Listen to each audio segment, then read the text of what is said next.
రెక్కల ఏనుగు స్టోరీ నేర్చుకుంటున్నాం తెలుగులో.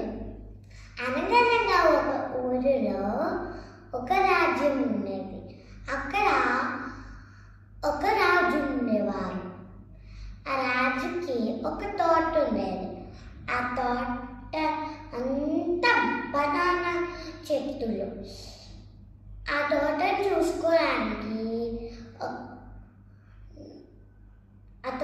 చూసుకోవడానికి నరసయ్య నరసమ్మ అని ఒక వ్యక్తులు ఉండేవారు. ఆ వ్యక్తులు రోజు పౌర్ణమి రోజు తర్వాత నెక్స్ట్ డే చెట్లన్నీ మారిపోతాయి. ఒక చెట్లు పారైపోయి, ఒక చెట్టు పడిపోయి, ఒక చెట్టు బాగుంది. ఇదంతా చూసి నరసయ్య ఏం జరిగింది అని అనుకుంటారు.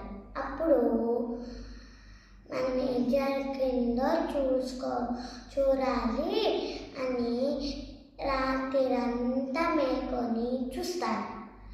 తర్వాత పౌర్ణమి రోజు కూడా అంటే రోజు మేల్కో ఉంటారు కదా రాత్రి, అందుకే.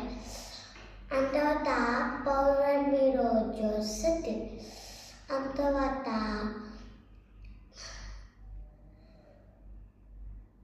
పెద్ద లైటింగ్ వస్తుంది ఆకాశంలో నుంచి. ఏంటబ్బా అని అనుకొని నరసయ్య అక్క పైన నుంచి చూస్తున్నారు. అప్పుడు కాసేపు తర్వాత రెక్కల ఏనుగు వస్తుంది. రెక్కల ఏనుగు వచ్చి దిగితే ఆ రెక్కల ఏనుగు ఎలా పడితే అలా ఆకులు చెట్టులు ఎన్ని తినేసింది.